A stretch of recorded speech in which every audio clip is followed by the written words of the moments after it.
Welcome to the TaeVi podcast, everybody. We coming to y'all on a Saint Sunday. I had to lock that in early, that's a little shot at him. But we got a special guest on the pod today, man. Honorable Daren, Pernell. This been a minute in the making since I checked the DMs. We've been going back and forth by 2020 since 2022, like December. Granted, y'all, it's been mostly my fault because I'm erratic with my text messages on Instagram. But how you doing today, brother? I'm good, brother. Glad to be here. Finally, it's been 2 years in the making, but it's worked the wait. For sure. We gonna get into a lot of things today, y'all, because Daren is kind of like the first type of he's a unique guest on the pod. We never really had a guest like you in the lane of financial literacy. I had some like guys who work with kids, things like that, but not in the financial space. So I want to get to where it started at for you before we get to the present you. Where are you from, Daren? I'm out the Desire Ninth Ward, New Orleans area. Coming up in the Desire Housing Project, it's a great learning experience. A lot of time people don't look at it like that, but that's my university. Okay. That's why I picked up all the habits that I still have now. There's not too many things that you see me do now that I can't trace right back from that place, which I call the Desire Estate Community. Many people look at it as a project. Okay. But Desire Estates Community. Growing up in the night wall, in the projects, is the projects how most people perceive it from the outside? A outside perspective of anything is bad. Spike Lee doing our own Katrina thing when the levees broke. He from an outside perspective. So if it's not produced by somebody that's in, they got key details that you'll leave out. For me to go to Jamaica and see someone with a beer top scraping, cleaning a fish, and say, oh, that's a bad condition, when he don't have the knife to clean a fish. So, of course, you'll look down on that, but that's just improvising off of what he had around to get it done. He using what he had. So instead of me saying, if I was analyzing it, man, that's a great job for him improvising and still be able to get the job done. Many people look at it and say, that's poor. Yeah, criticize. Yes, and in the hood, it's like that. It's a tough situation, but a lot of things got done after improvising. And I think we are in a conditioning position now where we see the struggle because a lot of things that they had when I was in the old projects versus the new, you can't fix on cars in the new project. So you take they used to have a mechanic, they used to have number of people around him, but he was teaching. That was a school. A lot of people from the back then know how to fix on cars. It's gone now. What you mean, you can't do that no more? You can't do that in the project. What? If you get caught fixing on your car, like you ordinance or something? yeah, they put a warning on your dude. Like girls can't do hair in their own house anymore. Yeah, like back then, it was the star girl now to do hair, and you had her. She might be the high one, but she didn't train a couple of. If she was $85, they got a $60 girl. They might got a $40 girl, but they was able to learn with hands on. They can't do that anymore. If you get caught running a business in a project, candidly and all that, that's gone. Hey. They got rid of that. Man, that's crazy. I never knew that. How would you say the Desire Project was like it was a state, it was your university, meaning you learned mostly basically you got down your foundation there. How do you see the projects I guess develop you as you were coming up? Did you stay in the projects your whole childhood? Or? So I was 14. We moved out of the project March 27, 1998. I was 14. The year I was born. So when I say it developed me, the old way was hands-on. Right. All right, and it builds your creativity because it was hands-on. Just give you something. We trade a lot of football and basketball courts back then. So how would I know without the internet, without social media, if a player was good in the 1970s or not? How would I know that? Word them out. Word of mouth. That's one of them. But how else would I know that? I don't know. I had to use the technology back in the day. They had Madden back then. All right. So I used to go on Madden, and it just is me using my creativity. I used to go on Madden and write down all the great players, because to be on Madden, and then every team had a great on list. If you go on Madden, they got like an all Browns team, an all Saints team.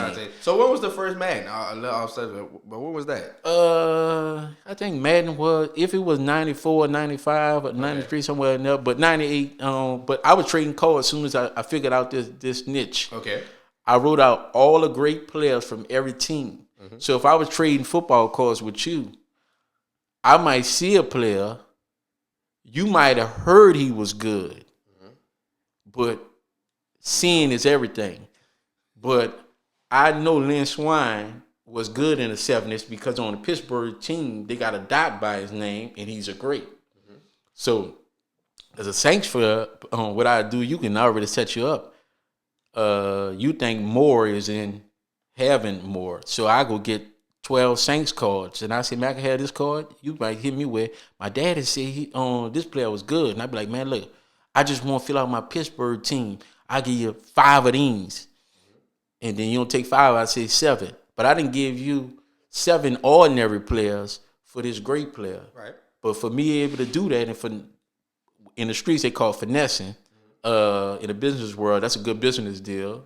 For me to be able to do that, at just having your hand on it, having your pulse on it, and I think that's missing now. You had to have your pulse on. You had to be a hustler back then. Okay.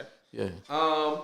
The difference between, because you lived through this kind of non-social media technology world that we The last generation. Yeah, you saw it though progress throughout the years, and you seen a change in. What do you think is like the biggest difference now with technology? Obviously, it's a big difference, but what effect do you think it have on the generations that are here now, especially like the younger generations? Mental. You can get out of your. You know where you were as a girl, if you was a 10, if you was a 6, if you was a 7. As a guy, you kind of know your place. Right now, social media, because of likes, that heart, have you believing who you're not, and is false sense of confidence. Right. And you step out there on that, and then you realize in reality that's not that. And a lot of times that's what we live at now. It make people do what they normally wouldn't do. Or whatever. You see somebody, you're a smart, intelligent brother, but you see somebody acting a fool, and he get a lot of likes. So he make the person that in my generation that have the confidence feel unconfident, because the fool out of everybody getting more attention than everybody. Well, back then it was the cool guy. You had to be cool. It's not up for discussion or debate. And I'm glad I was a cool guy, but to those who wasn't, now they could just act a fool. I'm talking about, you got a guy, he can go home and eat butter and 500 views. Now imagine you the star receiver and you only getting 5,000. You the cool guy from the old days. So it plays a lot on what's going on now. Do you believe social media has more of a positive or negative impact on children's psyche and mental, like you said? It's 50-50. I would say 50-50, because kids now know more about, my kids know about Black Wall Street.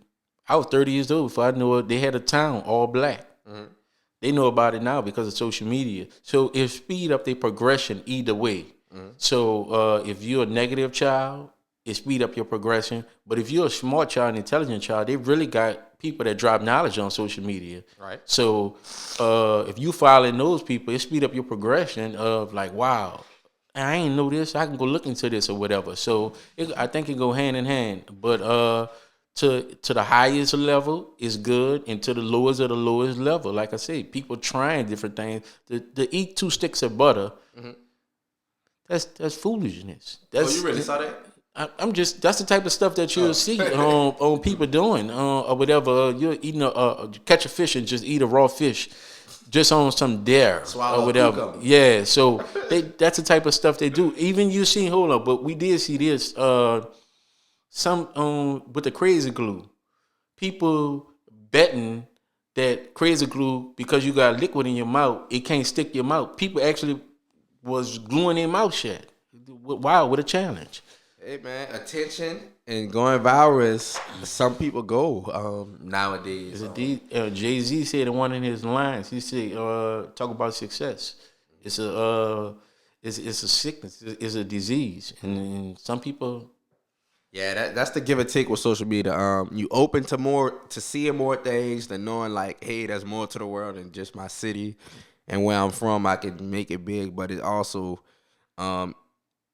it gives the comparison. You compare yourself to everything you see, which is definitely not healthy in this world because a lot of things on social media is a lie and a facade. So some people got to realize that as well. And if you look at it, remember, I come from the era where there was no filters. Mm-hmm. So you look at a young lady, she was pretty, and then at 13, 14, she wasn't trying to wear makeup.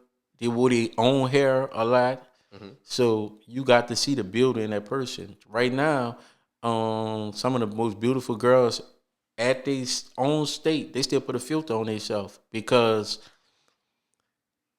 they need an enhancer to make themselves look even better because they're comparing themselves to someone that put professional makeup on with a filter. Mm-hmm. So it goes to, it's not as authentic as we would like it to be.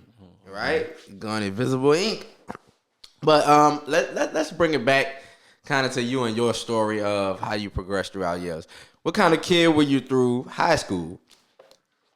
Always one eye on the prize. Nobody's surprised right now that I'm a business owner. I see my old teachers right now, they was like, boy, I know it. Every partner I got, you always been an ultimate sales. It's just been it's a gift. I call it. You have to have an eye for it. You have to be able to see opportunity. Going to be able to see beads. I used to collect regular beads for Mardi Gras and trade them for the good beads, and then go back in the French Quarter, me and my own best friend, and sell the good beads. Mm-hmm. Be able to know that tourists who want a regular bead to go home with. You can from Cincinnati, you can't wait out here in New Orleans. You don't want to go home with a regular bead. You want something nice to go to say I was at Mardi Gras. So to be able to see the opportunity between the tourists, what they want, and be able to hand in that to them. So I was one of those kids. I wasn't tapping, but I was in the French Quarter selling beads for that. And while I was selling beads, just identifying that we had the East Bay book. You probably was late on that, but the East Bay book was our internet at the time, letting us know when the next shoe's coming out. Yeah, I don't know what that is. An East Bay book come out once a month, and it tells you that we are in a month of September right now, but it already let you know October, November, December, but it tell you the date. So I'm already now working on my Halloween shoes. If they was coming out, my Thanksgiving, if the Jordans was coming out on the 20th, I wear 7'9" as a grown man, but 6.5 on down probably was, let's just say $98. So my hustles was surrounded by, because my mama had 5 kids. She couldn't, my older brother, he gonna get what he want or whatever, and I got tired of getting a short end. So I had to realize I got to get close to $98 as possible. So when I hand her money, I used to be handing her like 90.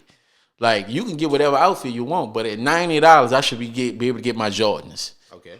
That's how close I got. And most of the times, I was on the money.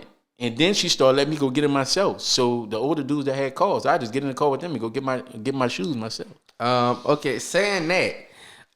And by the way, he mentioned a little thing when he said he was in the French Quarters. He was selling bead. He wasn't tapping. By tapping, he mean tap dancing. That's something in New Orleans that people do hustle on in French Quarters. They get their bucket, open it up. Some people do the drums now.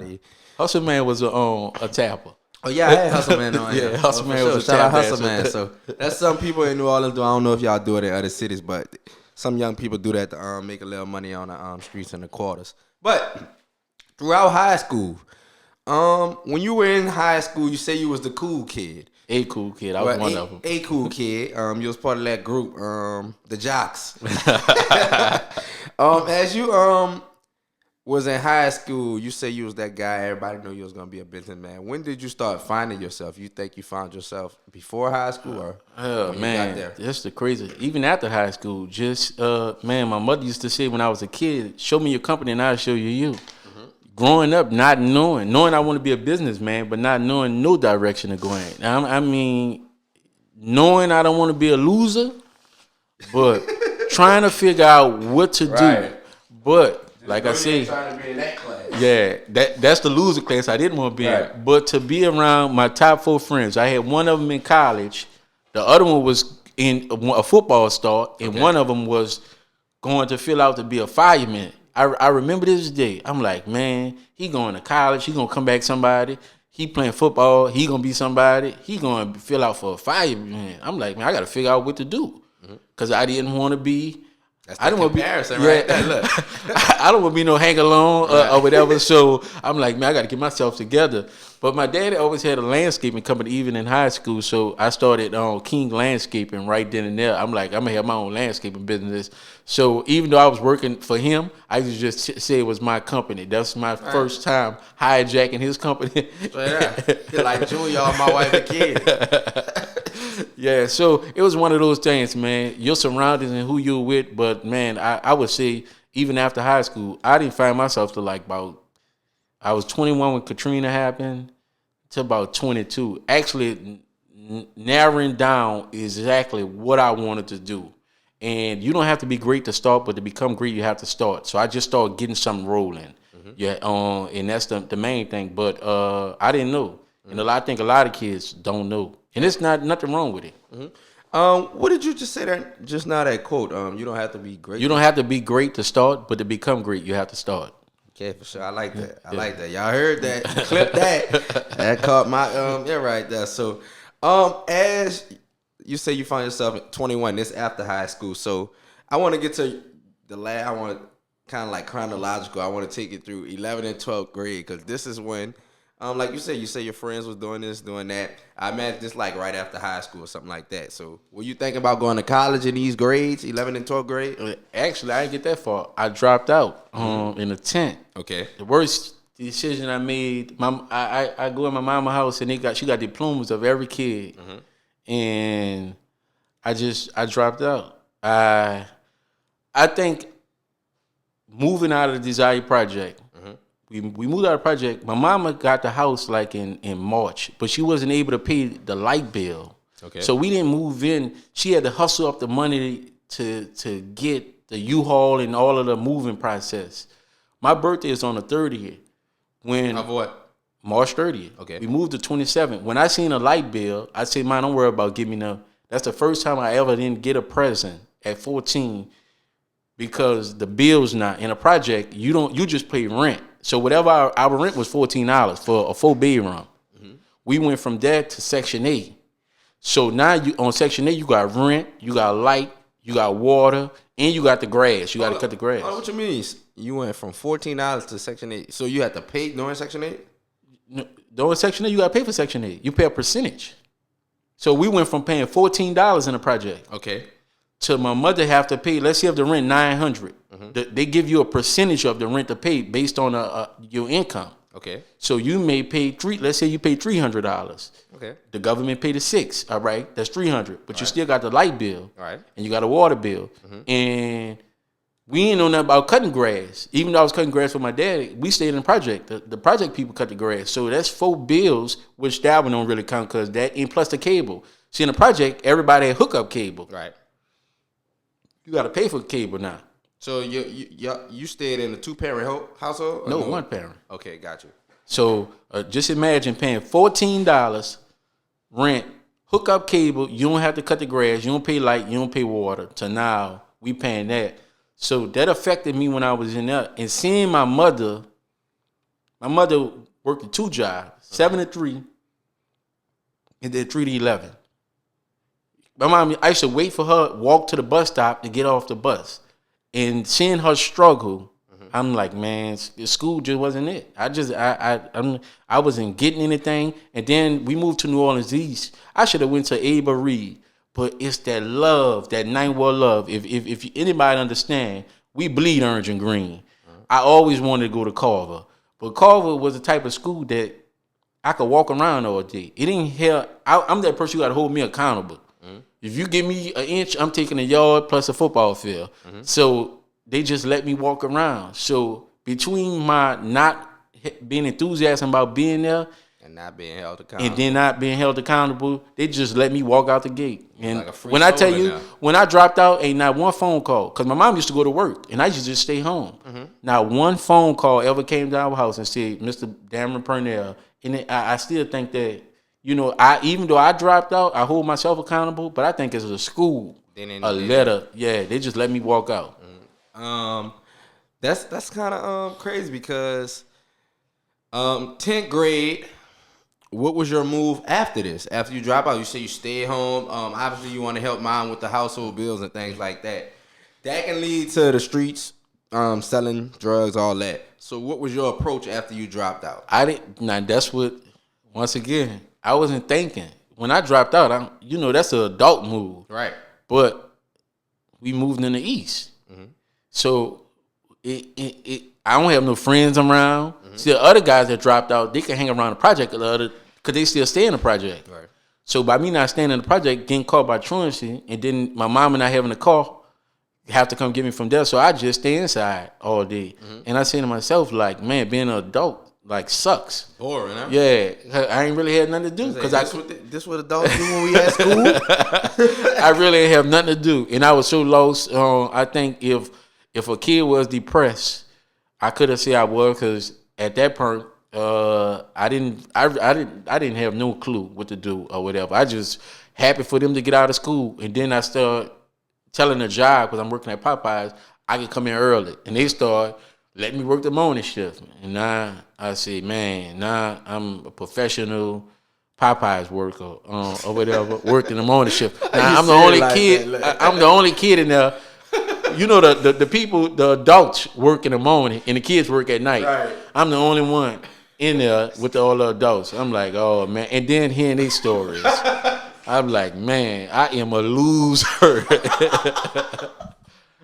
No disrespect to nobody. I'm like, man, I am a loser. I was hard on myself, man. So when you dropped out, how fast did you get the Popeye job? I already I worked at Popeyes. So that's why I was saying I just wait till the nighttime till I go to work, because that's, truancy can't get you after 2:00. Right, they kind of let you go, yeah, because or whatever. Yeah, because you get out. But man, I was lost, brother. Man, I don't know why I'm laughing so hard at that, bro. You said I'm a professional. A professional Popeyes, man. And I was a hard worker. Employee of the month, stamp. But I would look down, though. I should be saying to myself, man, I do not want to work with them older people in there. And do you know how much I was getting paid? Minimum wage was $5.15. I answered the phone, 2245 Popeye, this Daren, how may I help you? And the manager said, General Manager, Mr. Elvin Bridgewater, said, young man, I've been hearing you doing a great job. I'm going to give you a 10-cent raise. I was so happy, making $5.25. Dang, bro. My first gig was Pizza Hut. I was making $7.25 in I think that was 12th grade of high school. Yeah, I was making $5.15, and I was getting 40 or more, because I was hungry, but I ain't have no direction, but I was hungry. Facts. So with doing that, did you start contributing and helping your mom with the bills after you got your checks? Yeah, I used to live off of if my check was $190, I'd take $30 and I give my mama the rest. Okay. That's the sacrifice I made. I cut down bills so much. I used to wash my Popeyes uniform after I get out the tub. I have it up and stop it up and take a cap of Ajax and knock the dirt and everything out of there and let them hang dry. Man, this is a story, brother. Not to run up the bills. That's how much I was keen to it. Now remind you, I'm the middle child. So I got 2 older brothers and I got 2 younger sisters. So, but I was always the one that paid attention to the details of the house. My older brother, they wasn't paying attention to the details of what's going on, or seeing my mama struggle like that. It was women do a great job of just covering it up, but I seen it, so I try to pitch in where I can or whatever. Okay. As you continue to do that, I imagine your mom showed appreciation for that. But what was the steps outside to I guess catapult you to the next level outside of Popeyes, outside of just working being a young kid working at fast food?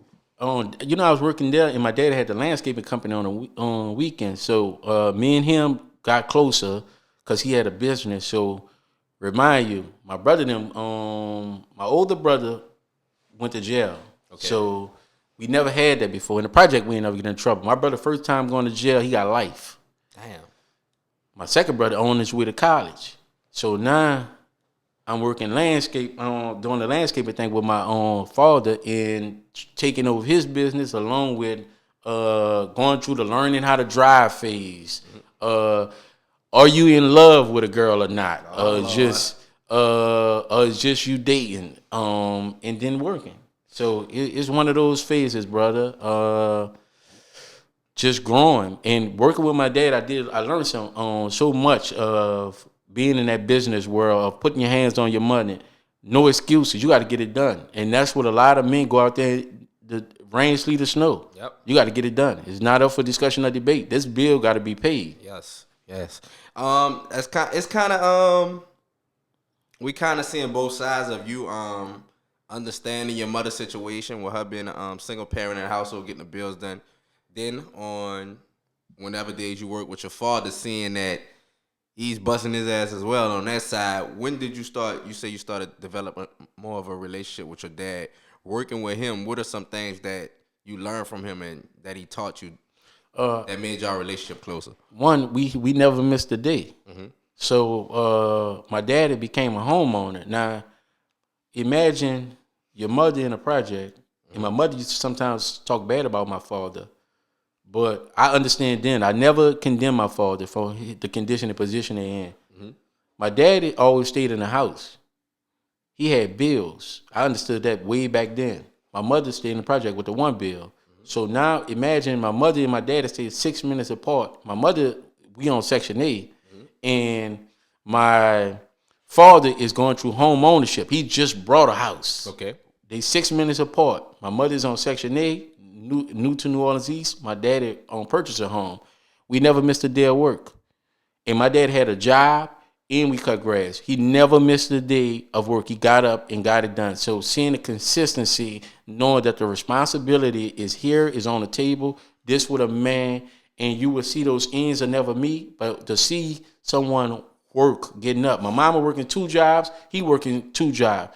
From both perspectives, 2 parents getting it done. And I'm sitting in the middle, learning from both of them. Mm-hmm. With saying that, with your dad becoming a homeowner, did that have any resentment in your mother's household with you and your siblings? Like he's doing that and we over here, mom's struggling? My mom and my dad never was together. To my recollection, I'm born in 84. They was never together in my eyesight. Okay. So they was like separated before I ever got to the table. Okay. I'm saying that, but they got another child after me. So I never, my sister, but in my memory, I never remember them together. But it's the qualities. My mother ironed her uniform every day and took her lunch to work. My daddy ironed his uniform and took it to work. They wasn't those people that's going to Popeyes every time they got check or whatever. They managed what they had. They understood the responsibility. He took his lunch pail to work every day. And even when we used to go out to cut grass, this man came with a lunch pail, realizing I can't afford to be buying lunch every day. I got to pay life insurance. I got responsibility. I come pick up those same habits. That's the way I rule. If we going somewhere, we can be going fishing. I'm going to take my lunch with me. Mm-hmm. I'm not going to keep stopping, spending unnecessary money. Now, a lot of people call that cheap. But $7 adding up a week, that's at the end of the week, that's that's $49. If you do 7 times 7, I didn't work at Bo Brothers, and some guys buy lunch every day. Hey, no, look, it ain't $7 no more, brother. Yeah. Fast food bills ain't that. Look. So, and that's if it's 10, it's even better, right. Even worse. Yeah. So, seeing that, I learned great qualities from both of them. My daddy, he's a go-getter. He's my daddy. He just overcame cancer right now. And I'm happy for that my mother and my father are still here, and I'm able to get with them much as possible. See them at least 2 or 3 times a week. That's a great thing to have your parents still here. It's both of them still striving, still in good health. My mother still being her, complaining about everything, but it's a great thing to have both your parents still here. Facts. I can understand that part of it.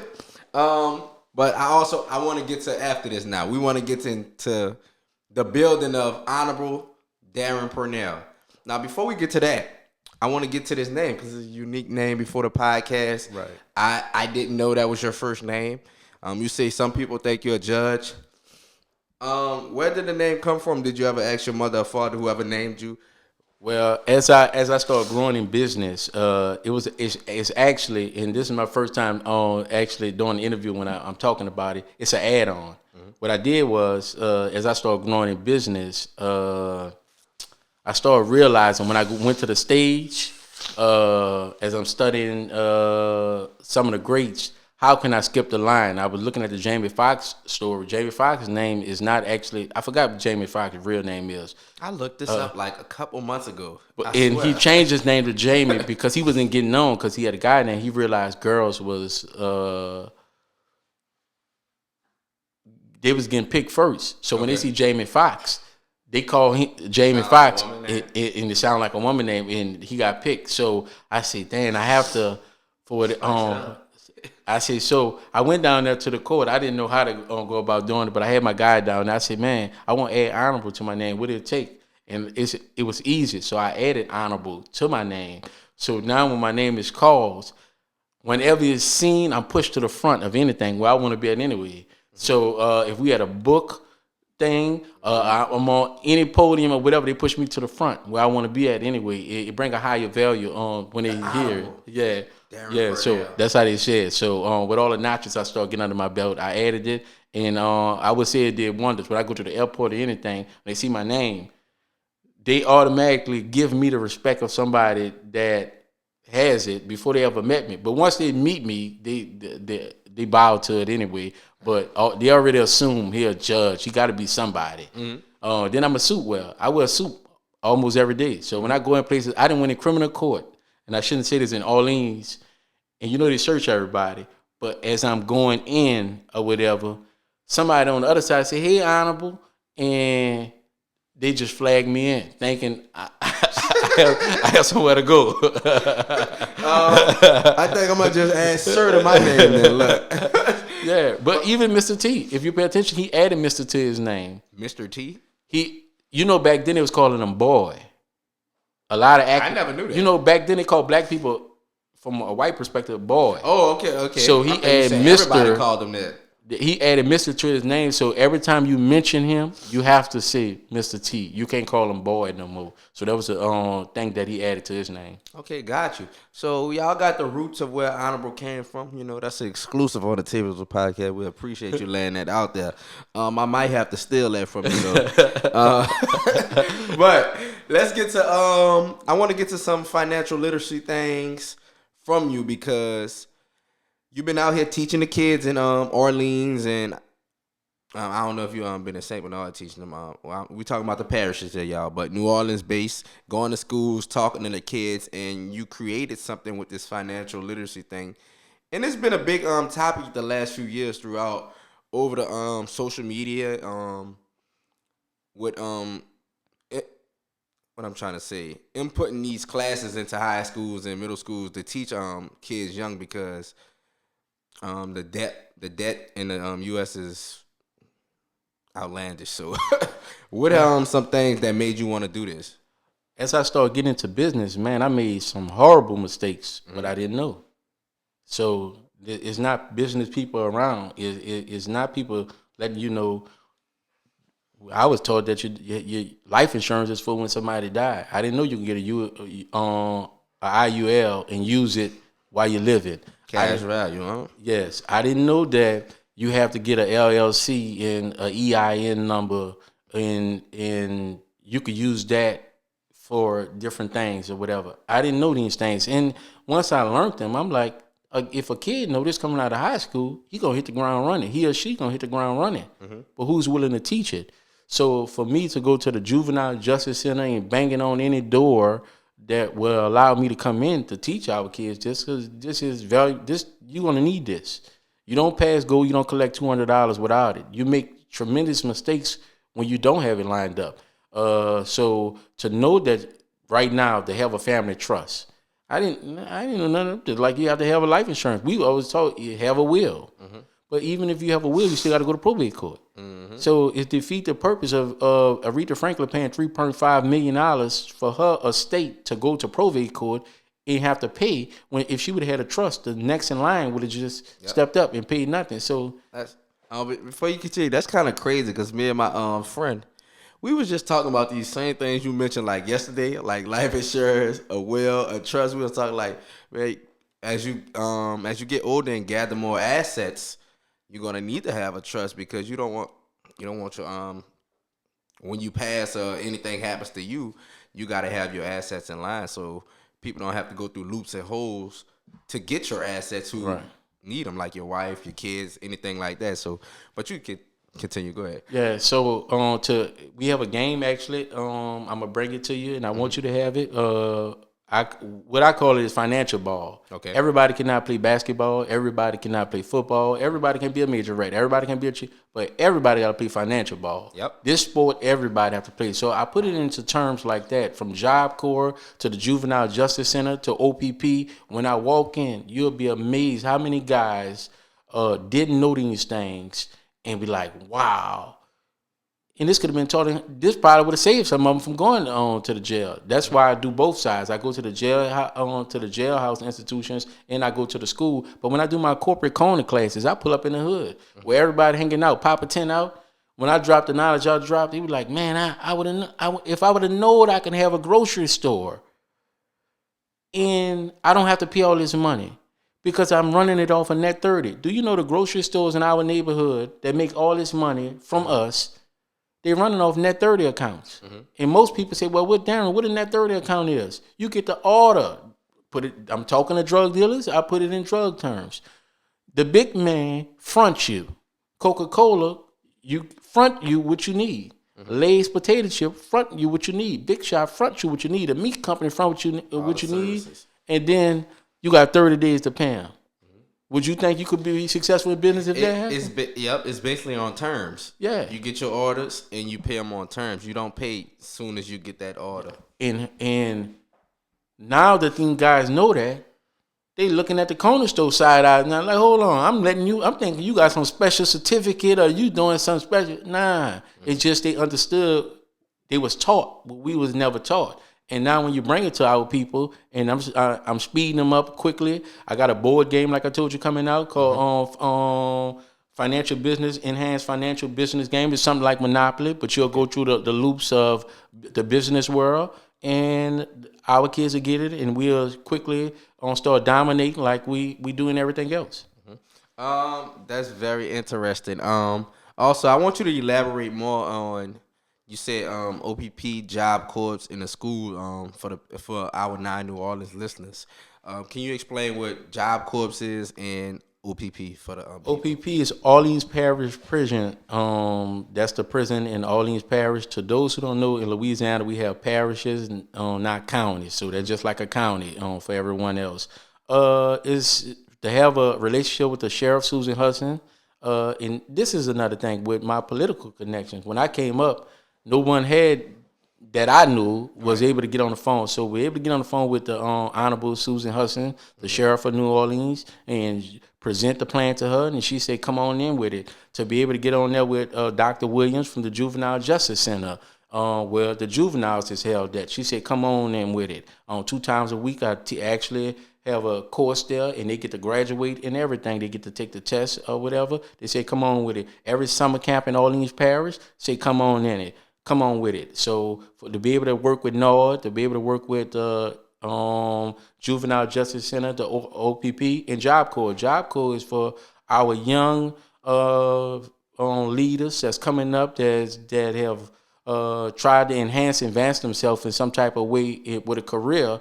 The Job Corps, Mr. Williams over there. D, come on with it. So he allowed me to bring it in, and they got the great ideas, but having an idea and not knowing how to structure it and put it into the right play. We see people get misused all the time. We see the new additions happen. And they get off the bus, and after doing a tour, they get off the bus on a project. And you say, what happened? They had nobody around them to understand business. Right. So this happened to us all the time, when we fall on the short end because we don't know. So I'm happy, and I always study the brothers like Tyler Perry, Master P, and see the deals that they was able to do. And not all money is good money, and sometimes you have to take a chance on yourself or whatever to learn the business. And now they grew into where they own so much of a bigger share. Jermaine Dupri owns so much of his that he leases music out every 10 years, and able to get. Let's just say you able to get $150 million, and then in 10 years, what you created come back to you. That's understanding business.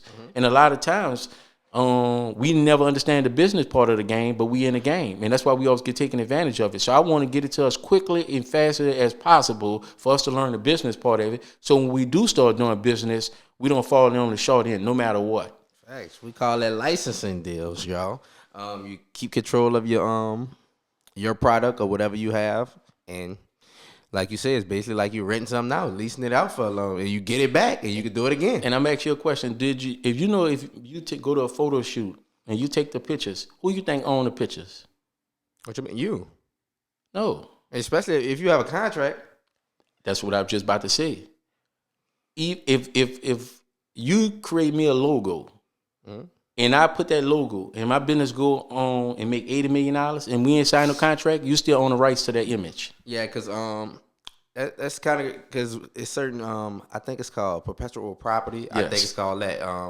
And when you put it in the contract, like you can have certain things in there, like you paid for the logo, but you didn't pay for the owning rights, things like that. And you got to transfer it over to me. Correct. But a big company in Atlanta, been in business for like 40-some years. Now they work like 500. They sold the company, work like 500-some million out of nowhere. The guy with the logo come out of nowhere and sued him. And we didn't know. Mm-hmm. Now we do. So now you know that when you go to that photo shoot, you should have a contract for him to sign over all those photos that's coming to you to your ownership. So now when you start using them, it's for yours. I didn't know nothing like that. Yeah, got to. It's kind of like the same with any like content. Like you making a music video. You an artist pays for the music video. The cameraman or the editor, things like that. You have to put certain things in the contract to know who owns it. Right. So whoever putting it out there on their page, you soliciting it to other people. That happens a lot in the music game with songs. And producers and artists, they sell them beats, but they don't sell them the rights to the beats. So when somebody blow up off a song, the producer comes in later and be like, hey, you didn't pay me for this whole beat. You just paid me to rap on the beat or something like that. So that happens a lot. So having a business in order is key. And that's a good segue to this. Who helps you with your business, or you a one-man army? One-man army is always get on Trump. If you watch the TV show Shark Tank, you always hear they got the guy Mr. Wonderful.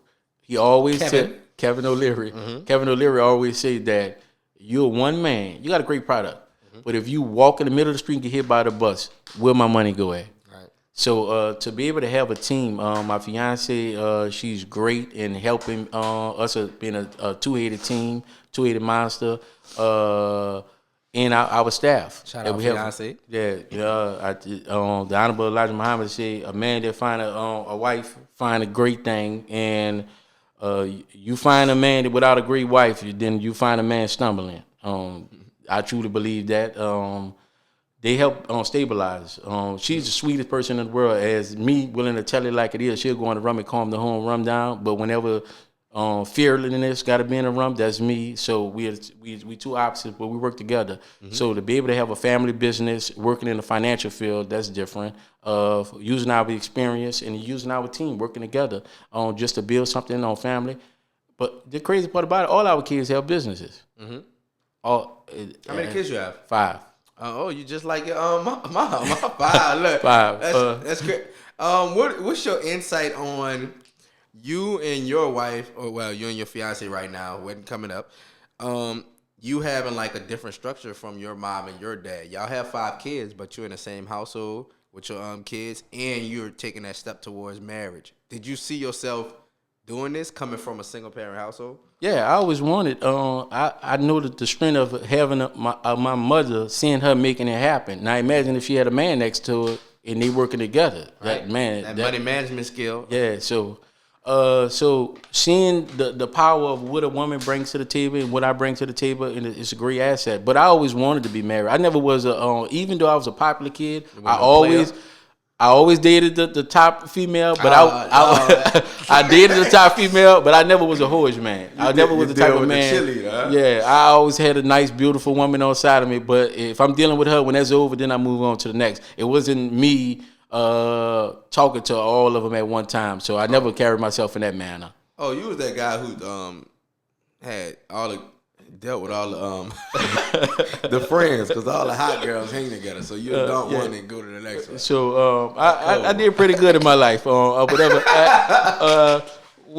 Me and my friends, we have this thing where if we see one of your exes out and about, and she have fell from whatever stature she was on, you have to pay for the lunch or whatever.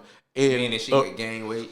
Man, whatever it was. You know, after high school, everybody gained weight. Everybody gained weight. And my good friend, his oldest child mother, she got on some drugs. She have no teeth in her mouth. And I don't know why to I him, see a smirk coming from you right but now. look, It's a joke he coming. put his head down every time you see her. We flagging over. Come on, sis, come over here and eat, man. I'm talking about it's so. But for me to talk to some of the females that I used to talk to, it looked good on my resume because they're actually married doing good things or whatever. So He said it looked good on my resume. I let my partners know. You could tell I always had good taste even back then or whatever. My Carfax check out, huh? Check my credit report. Yeah. So yeah, a lot of them doing good with themselves, especially when you went to high school. The ones you date and they doing good now. It kind of make you happy. Like, yeah, that's right. like, yeah. I was heading in the right direction. Yeah. We just ain't work out. Yeah, so, but the ones who just fell off the wagon. Their body is not the same anymore. They have no degrees. They get on that Section 8 train. They have a lot of kids now. And it's like, oh, man. And a lot of them fell from grace. I want to segue to...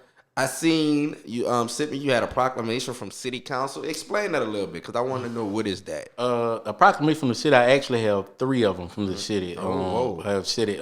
3.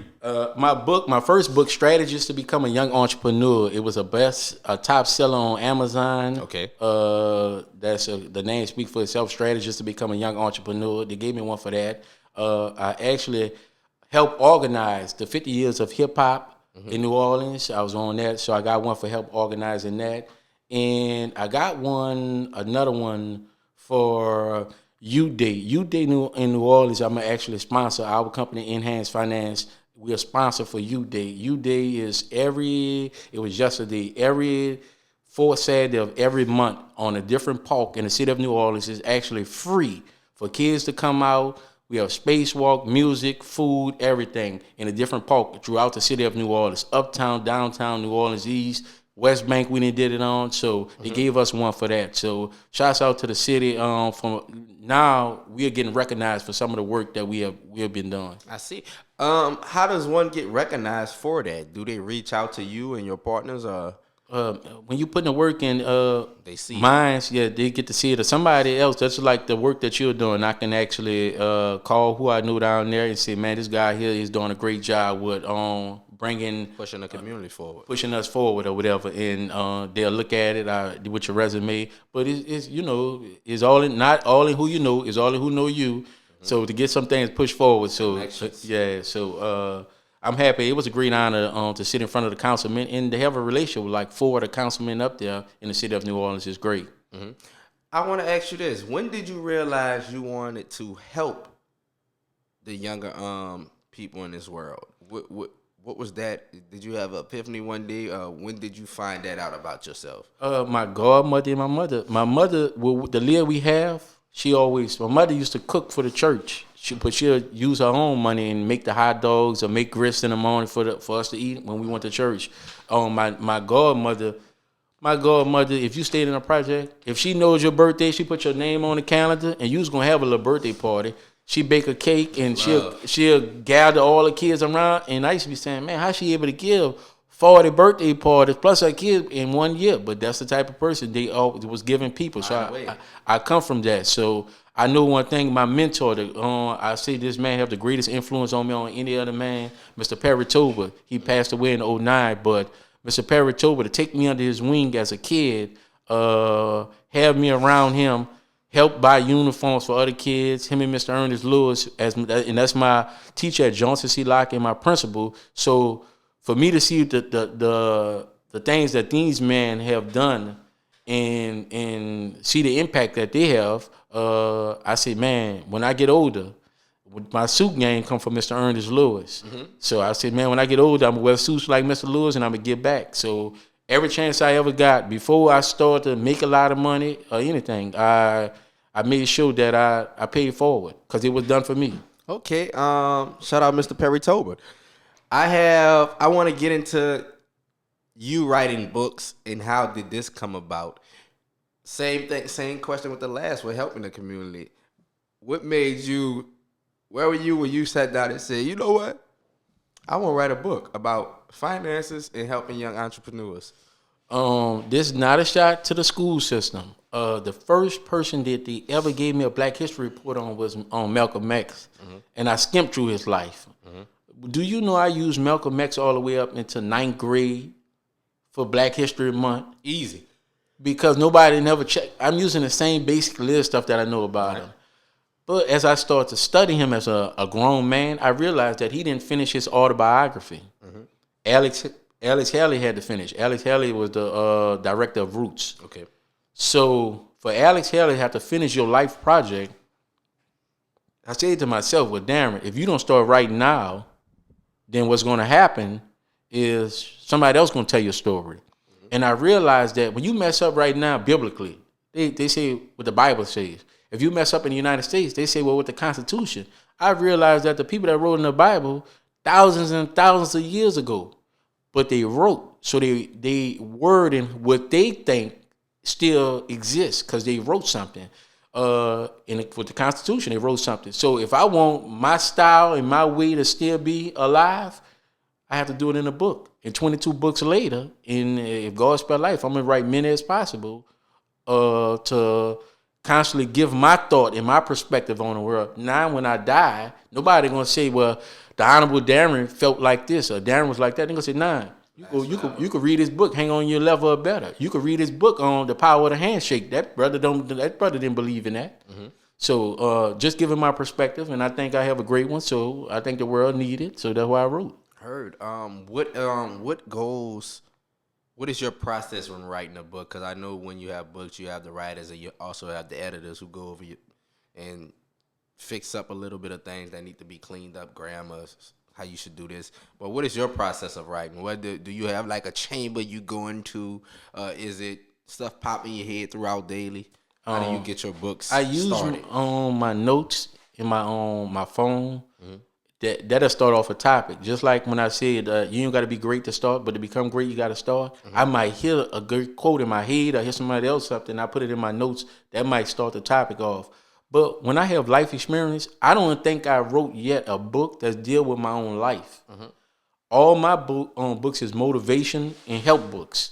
I got a Pernell vending, how to start a vending business. Pernell Superstar Cleaning, how to start a cleaning business. Pernell Quality Homes, how to fix it and flip it. So that's a couple of how-to books, but the rest of my books is motivational books. Just the power of the handshake, showing you that it's gonna take connections. You just sitting back hoping that you're gonna be the biggest of this or that. You're gonna have to go to these networking events and network a little bit. So giving my perspective on that, hang on your level of better, showing you that the people that you hang around plays a tremendously part in who you are and what you're doing. So all those books is motivational books. I have yet to put one together, and I think what a lot of people do is instead of just writing and wait for that one when they put together about their life because they're so harsh on themselves, that they work on that one. While I'm working on that big major one with my autobiography and all that, I'm just doing motivational books right now, knocking them out. And my books is easy reads, 50 pages, nice quotes up in there, and just give you my perspective on how I go about seeing things and as you watch me navigate through this political world, still going back to the hood, I give you my perspective on how I'm seeing it and how I go about playing this chess board. Okay. What is some sound advice you have in financial literacy when you're teaching the kids in the schools that you have? Is it like a course of financial literacy that you teach? I teach a course, but if let's just say if somebody was to bring me just in as a speaker, I do away if I'm dealing with kids or adults. I do away with myths, and I think that a lot of myths goes in a poor community, such as you can file head of household if you don't have no children or anything. So I go into a room and I ask a room full of adults, and I say, if I stay by myself, I make $50,000 a year. Can I file heat household? The whole room raise their hand. I said, well, who told you to do that? Well, I heard I've been filing heat household. And I'm like, nah. And then instead of me arguing with you, I just pull up what the law says. You can't. So not my perspective on it. This is what it is. Right. So now it makes you trust me more because I'm not giving you so much of my opinion. I'm giving you what the law says. And when I'm dealing with kids, most of them want to be entrepreneurs. They got that big dream, they got that big old goal. Mm-hmm. So I attack that. Well, how you going to go about getting it? So I in my book I have journals. You got to write that down, man, because you got to say it, hear it, write it, and do it. But if you just saying and hearing it and you don't write it down, what you think they just built this school on what somebody said? Nah, they had to have a blueprint. So I need your blueprint written down. So I show them how to go about just taking notes down and writing it down. So inspiring them to get around circles, going to networking events or whatever. And this is what they have going on in New Orleans. I think you should go to this because this will help you out more. Mm-hmm. I want to write my book too. Well, how you want to write a book and you're not around people that's conducive to what you want to do? Exactly. You got to get in that circle, that space. Because it'll be easy if you get around somebody that did it. Oh, man, I like that. So showing them the vending business. How many of y'all got an uncle in here? Nah, let's go on Facebook Marketplace. Pull up a vending machine. Vending machine for sale for $300. Yep. Wow. So they see the vending machine for sale. Now, where you going to put it at, Gerald? He 8. Well, my cousin got a barbershop. Let's get him on the phone. Call him on the phone and say, Gerald got I got a vending machine on cuz. Can I put it in your shop? He said, yeah. Now we got to get that vending machine from here to the shop. What uncle you know with a truck? Mm-hmm. Oh, my uncle such and such, my uncle Simo that's married to my auntie Kathy. He got one. Yo, let's call him on the phone. What's up? Nah, but I ain't got the money to do it. Right, now this is where you go. You got to be willing to put it on the line. Yeah. You having all them uncles around? Oh, nah. When you go to them, you tell them, look, I don't want a Christmas present. All right. I need $50. I'm trying to buy this vending machine to get it over here, and that cancels my Christmas out for forever. But I tell them, if you successful, it don't cancel out your Christmas. But if you fail, it'll cancel your Christmas out. Put your Christmas money on the line. Now, we'll be in a summer camp, and you got one kid, and all of them rooting for him. He go to calling everybody in his phone, calling his mama or whatever. He'll raise $250 like that. Mm-hmm. He'll put me on the phone and I say, look, he got the vending machine. We got the ride. He just need to raise the money. And I showed him an 8-year-old raised $200 that fast. Wow. He get the on truck, but I even have it when he called the owner. He said, well, the owner with the vending machine, I said, tell him, I write down, tell him you're a first-time person, you're a first-time business owner, you're 8, you're trying to get in the vending business. He may drop the price for you. Mm-hmm. And me coaching him, but letting him do it, the man dropped the price of $175 and said, I'll do it for $175. And he said, well, my uncle come in with a truck. He said, I got a truck, I'll deliver for you. See, when people see you're moving, they help. So now they so inspired by that, and now the rest of the summer camp is on. I got lit. Yeah. Like, Lord, we just saw it in real time. Yeah, and that's all they have to do is seeing is believing, man. And when they start seeing it, most of the stuff I do, when they see it, I take guys fishing that never been on boat. Mm-hmm. And when they go, when your grandpa been on land, he take that bucket and go out there, and once in your lifetime, you might see grandpa come home with a whole bucket full of fish. And you be like, man, grandpa did his thing. But most times, grandpa come home with one fish or no fish, and he'll tell you they wasn't hitting it. Grandpa sitting on that bucket. But now you turn it around, and now I take you out there on that boat, and now you done came out there with me 2 times. Mm-hmm. and we didn't hit the ray. We got the trout. We got Tuna. and now you sitting back like, man, I got to get me a boat. I like this. I like it better on a boat because it is better on a boat. But having that experience, having experience with having an RV and be able to, you know what? I'm gonna hit the road. We gonna go ride from New Orleans to Arizona, Phoenix, Arizona. We gonna West. It didn't, man. They have ghost towns, whole towns that used to be there, but the railroad. We actually stopping at these towns, going into them, looking at them. I clean out the office desk and leave my email on that. Say I'm the new mayor of this town. When you visit my town, leave your name and number and call me and stay in contact. You'll be every now and then I get an email from somebody. I just visited your town or whatever, but that's the experience you get. and you with partners and they never experienced nothing like that. Right. You know how many people never experienced going through America? You know how many people never experienced outside of New Orleans, Louisiana? Yeah. Now watch this. What towns we go to in Mississippi? Name the towns that if you black you'll visit in Mississippi. Well, in Mississippi, they visit Jackson and Biloxi. And Vicksburg. That's it. A whole state. Go to Alabama. Where black people go at? Birmingham. That's it. Birmingham or Mobile. That's it. Right. Florida. Jacksonville. Miami. Orlando, Disneyland. But Dustin. We might go to Tampa. So we limit ourselves. Atlanta. Right. The whole state of Georgia to go to Atlanta. Yep. So they have Americans to be seen. They have so much that's not. Hidden gems. Yeah. And a lot of times they don't get that. So when somebody hanging around me, I think I do a great job of sparking that. Man, you know what? It's possible. Man, we not here. It's my travel. I like to go places that. Why I can't go to Toronto, Canada? Why I always got to go to California and go to Los Angeles? That's a whole state. You mean to tell me they don't got nothing or nowhere else? San Diego, over there. I was just about to say that. San Francisco, shit, Bakersfield. Yeah, go to the country. to be able to go to these different things and experience them, and then come back, and it take me back to '95. The only person in the project in my age bracket that took a vacation. I go to Atlanta, Georgia. I come back. I never forget. I got my whole age bracket sitting around, and I'm telling them how Atlanta was. It's because they ain't never been. And I feel myself now at the age of 40 doing the same thing. I go around guys that I grew up with, and I finally get a chance to chill, and they be like, "Man, D, I seen you such and such," and it's like, man, life is for the living, not the dead. So. Yes, man. And fortunately, when I went to truck driver school, I got a chance to see a lot of the world too. But my daddy was a truck driver, so I always rode with him since I was like a little baby, since like 3. He took me on the road with him, and I saw a lot of world, and we got a lot of stories from that. So I definitely appreciate seeing that world and traveling, man. You never know what you see. It's amazing what you see in the world and how different people live from us, the architecture of the houses, things like that. When you go up north, people have to pump your gas for you. You're like, what the hell? In the south, is that like this? So I encourage a lot of people, if you can, get out of town. And Malcolm X said traveling broaden your perspective. It's easy, and I told you about that when we was talking about the project. It's easy.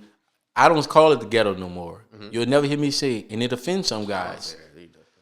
Because I've been to Jamaica, and I have seen people with 10 roofs that have never had, even though we stayed in what they call the ghetto in a project, we always had ACs. Yep. We was like Project Rich. Right. We had 3 ACs in our house, 4. So people only had a fan. But in Jamaica, they have a tin roof, and you know it's hot in Jamaica. Never had central air, never had cable TV, never had these things. And you talking about you in the ghetto? Nah.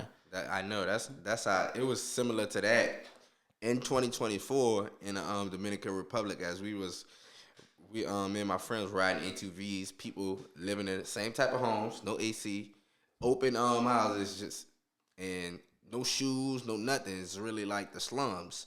And it definitely give you a perspective of at least people say poor and other people's poor, because you still have the necessities and some privileges, because cable is not a necessity. You don't have to have cable. You don't have to have internet. And a poor person to have it. Yes, so you don't have to have that. So when you go out there and see, only thing you really need is lights and the essentials. And that's the crazy part about it. America have put us in a state that you can actually be poor and so-called poor in America and complain about it. Yep. In those countries, if you don't take your wits and your skill to come out of that circumstance and situation, then oh well. Yeah. You definitely have to learn from a young age to use your hands, build, and whatever you can do to survive, basically. And the creativity of these guys. I mean, they run circles around us because they put their hands on it. They'll run circles around us just being creative. So when they get to America, it don't surprise me that they do as well as they do, because my generation was the last generation that had. My daddy used to say, "Put your hands on your money." We actually had to put our hands on different things. So hands on is way better than me. It's like me teaching you how to swim in a book, and somebody else learning how to swim. You about to go against them, and they've been training in the swimming pool. Right. That is true. I want to get to a little fun fact about you that you mentioned earlier. You say you love suits. Do you have an infinity amount of suits? Because me, I have about 6 or 7 suits. Man, I might have about. I might have. I'm saying nothing crazy, bro. I might have about 45. I might have about 45 suits.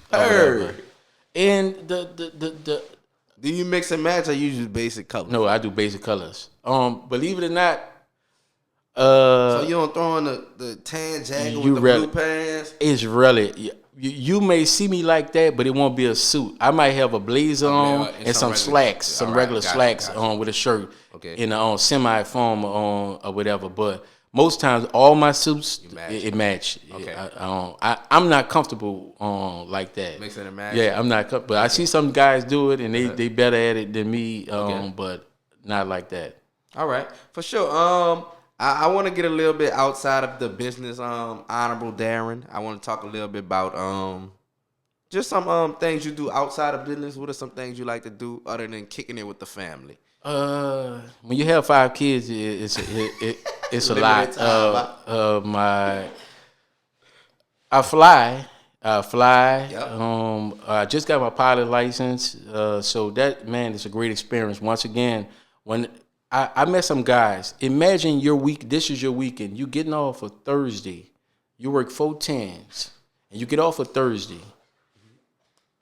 LSU is playing Georgia.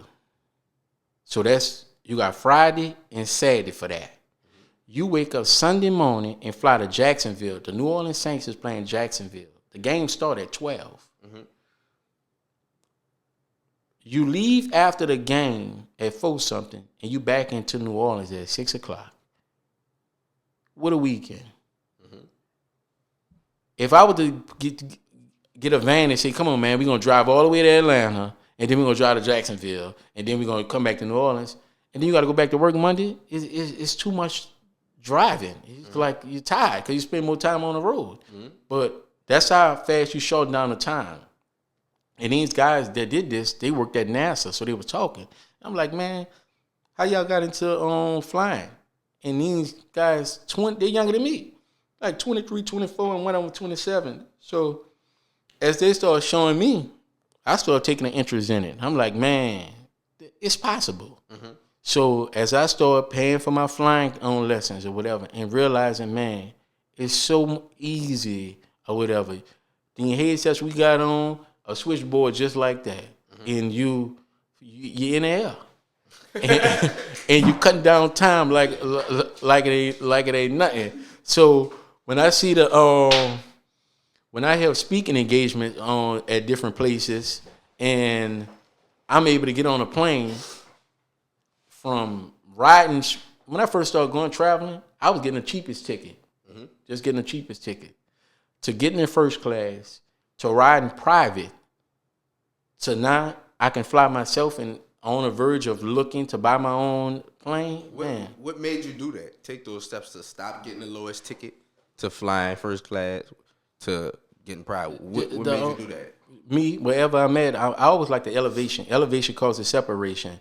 When you in the back of the plane, you're going to hear stuff like this.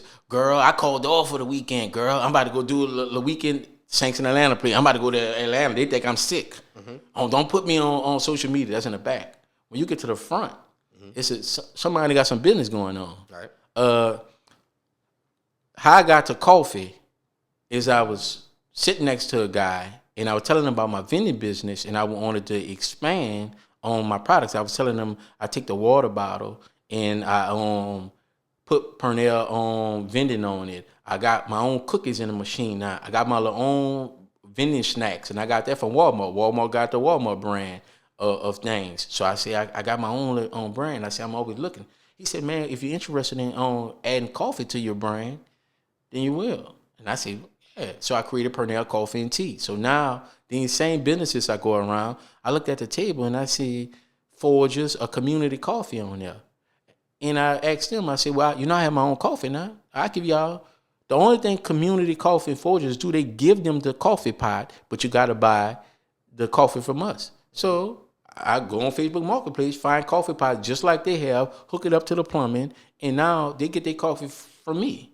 It's a steady flow. But I don't have to have a warehouse. He already is a coffee maker. So when they order, he ship it right to them. So he take his percentage. So that's just me expanding and growing wherever I may be at. I'm always expand and grow. But you got to get around those people and get out of those. I have to come out of that mindset from the ghetto. Right. I have to come out of the mindset from once we get stuck and stagnant, that's when I do something else. We used to go fishing on the with the bucket on the side. Mm-hmm. And then I say, it's boat time now. It's no reason for, once you look at the price of a boat, it's possible. Even if it's 3 friends or 4 friends, it's possible. Mm-hmm. Now you go from boat. Now it's possible. I have a boat on the dock in Slidell that I can go unwrap and sit on the boat and watch the game and everything and chill on it. So these things is possible to us. We just don't look into them and we stay stagnant. Once I see stagnant get anywhere, I just expand automatically. So that made me get to the front and get to the front fast because the conversations is much better. And then once you start riding private, imagine a guy own a private jet that 9 seats on there. You pay for 1 seat. So you may pay for $500 for 1 seat. But he's sitting on there with 6 other people. If they sitting around you and they in conversation, they ask you what you do. Now you at the table. Mm-hmm. So imagine you sitting there and this guy say, man, we already got to go on building this subdivision. There's going to be 1,500 homes. He's sitting there with the electrician. He say, I'm the electrician this whole subdivision. The landscaping guy that said, I'm the guy that's going to landscape this whole subdivision. The guy that's going to pour all the concrete, he's at the table. I got a janitorial business. You think I'm not going to hop in the conversation and say that y'all look, Pernell Superstar Cleaning could be the company that could clean each one of those houses as soon as you finish building them. Mm-hmm. I brought something to the table. Now, just so happened, where I'm sitting at allows me and affords me to get in those conversations. But a lot of people can't get in those conversations because you're not at the table. And it ain't that I had a special degree or whatever. You got to shift up. So, and a lot of people don't want to shift up. They shift down or they stay stagnant where they at. That's a great insight. I want to ask this last question before we wrap it up. How does one get into flying? You said you started asking them. For someone who might wants to fly, start flying, just doing it for fun or maybe doing it to buy a plane like you sometime. NOLA, you can go to the NOLA Flight Club. That's down here. If you anywhere else in here, just go pull up your local airport. This not the main international airport. This is the local airport. Like the lakefront, right? The lake. That's where I go at. Mm-hmm. And when you pull it up, you got a flight. They got something. They got a flight school or they have it where you could just. I always tell people just take the little flight first, like on the date. You and your wife, you could just pay for it and go up there. And now once you start seeing it, you get they call it the flying bug. You want to do it some more. So that flight instructor could teach you because you don't have to take the class to be taught. Mm-hmm. So he could teach you or you could take the class or whatever. So man, it's a great experience. I think more of us should get in aviation because believe it or not, why should you start school? You can get your aviation license at 16. Mm-hmm. And if I have a plane and I taught you how to fly, I literally, if somebody wanted to take my plane, when I get it, and fly it to Atlanta, they may pay me $2,500 to fly. Mm-hmm. It may cost $400 to fill up, so they got $2,100 left. I literally can give you $1,000 to fly them to Atlanta and back on 1 tank on gas. So why should our kids graduate from high school and their first jobs got to consistently be fast food restaurants and this because they coming out with no skills. So if you get into the aviation industry as a kid and you get some of the kid in there, he'll be on his way already.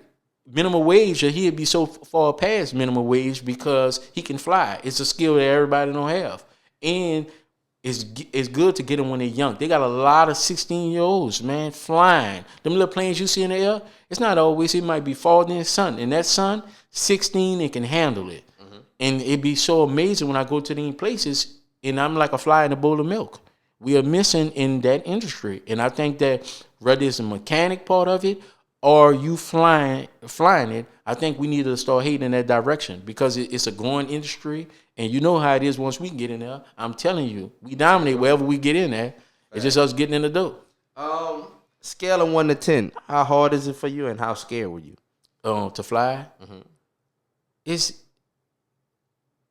not, believe it or not, it's not as hard. If you could get in a Lamborghini, whatever, with all the buttons and all that, it's the same thing. You just paying attention to what's around you. That's it. Right. And just like most pilots that's old, they actually flew planes.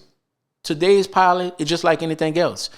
When I was coming over here, it was in the GPS. Back then, you had to tell somebody your address and coordinates. That's how flying was back then. Today it's so many computers. You got your laptop, you got the thing.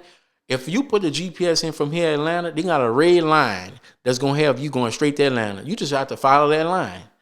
And next thing you know, you're in Atlanta, Georgia. So it's so much computer help now that it makes it much easier. And that's like with everything else. Technology help us out more than the previous generation. So that's all you coming into. So if you're a type of person that ain't scared of heights and you get up there, it's easy. Okay. I would say that. For sure. Well, there we have it, y'all. The Honorable Daren Pernell. You got any other thing that you want to touch on, brother, that we didn't get to? Nah, brother, we did a great job. Like I said, it's an honor to come on your own platform. We've been working on it for like 2 years, and it's an honor to be here.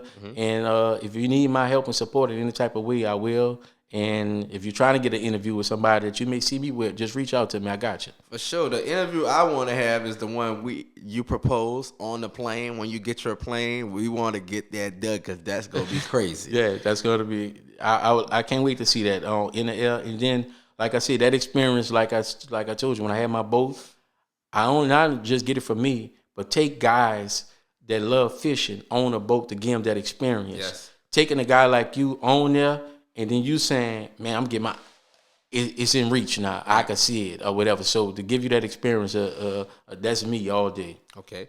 Any last words you want to tell the people, man? You got your camera right there. If you want to look at them, let them know. I just want to tell everybody out there, man, for us to get to where we going, it's not going to come down to whether you're a Democrat or Republican. It's not going to come down to what your faith or religion is. It's going to come down to you putting the work in. I see a lot of people point fingers at political parties, religion parties, but when I look at the scale and what they're doing, they're not doing the work. And it's disappointing to me that I see in every major city I go into, I see African-American men sitting by a gas station, sitting by a convenience store, which in New Orleans we call a corner store, with a beer in their hand. It's too much that's be going on right now. Every organization that I work with, the main thing that they need is financing and volunteers. With all this action going on out here, the black man have to do a better job of getting himself involved in some of these activities that we have out there. Because if not, you don't sit in position to complain about anything that you're not contributing to. So if the best thing that you have is to teach kids how to tuck their shirt in their pants, you bring that to the table. If the best thing that you have is teaching kids how to iron clothes, bring it to the table. We need everything that you have to enhance and advance ourselves. That's what we need. And that's all I have, brother. Yes, sir. Once again, man, the TaeVi's podcast, Honorable Daren Pernell. Mr. Gonna have a plane soon. Financial literacy teacher. #1 Amazon bookseller. Father, soon to be husband. And that's the TaeVi's podcast, y'all. Y'all have a good day. Go Saints. We don't mess with the 49ers over here. That's why y'all lost the last 2 Super Bowls, but we out.